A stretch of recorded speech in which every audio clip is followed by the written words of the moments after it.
ভয়াবহ পথ দুর্ঘটনায় শিকার একটি দৈনিক পত্রিকার সাংবাদিক নিহারঞ্জন ঘোষ আলিপুরদুয়ার জেলার উদ্দেশ্যে রওনা দিয়েছিলেন।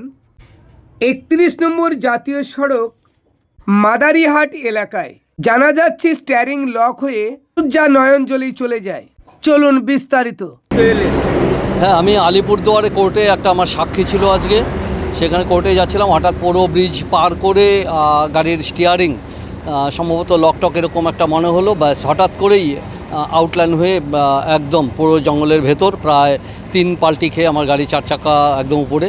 তবে কপাল জোরে আমি বেঁচে গেছি, কোনো উল্টো দিক থেকেও কোনো গাড়ি আসেনি এবং গাছেও ছিল, গাছের অল্পের জন্য গাছেও লাগেনি। তো আমার গাড়িটা হালকা ড্যামেজ হয়েছে, তো আমি একদম সম্পূর্ণ সুরক্ষিত আছি। অবাক কাণ্ড, কোথাও কোনো চোট লাগেনি? হ্যাঁ, এটা সত্যি আমার মনে হয় যে বোধহয় কোনো পুণ্যের কাজ করছিলাম, সেই জন্যই বোধহয় বেঁচে গেলাম। নাহলে উল্টো দিক থেকে গাড়ি আসলে রক্ষা করার মতো কেউ ছিল না, একদম পুরো ফিনিশ হয়ে যেতাম। প্লাস একটা বিরাট গাছ, সেই গাছ ঘেঁষে আমার গাড়িটা গিয়ে 3 পাল্টি খেলো। তো আমি ঈশ্বরকে ধন্যবাদ জানাচ্ছি, আর আজকে বেঁচে গেলাম, নতুন জীবন ফিরে পেলাম।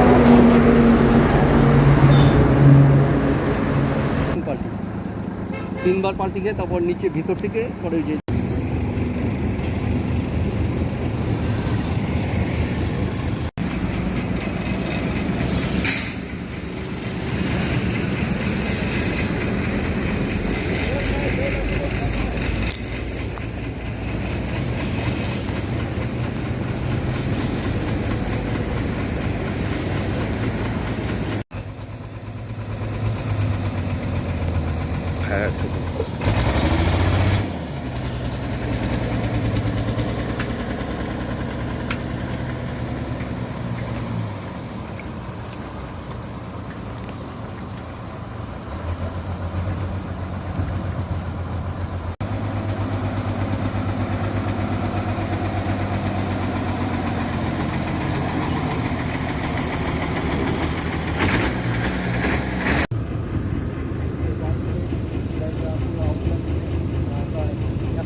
নিচে পড়ে যায়। বেঁচে গেছে? না না না না, ঠিক আছে ঠিক আছে।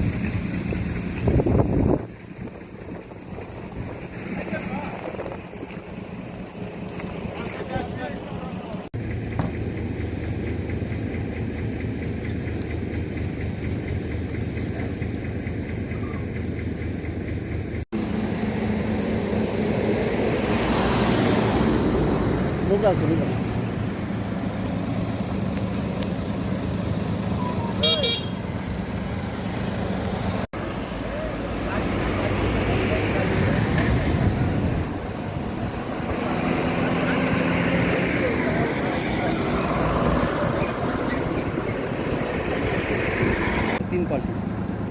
তিনবার পাল্টি খেয়ে তারপর নিচে ভিতর থেকে পরে যে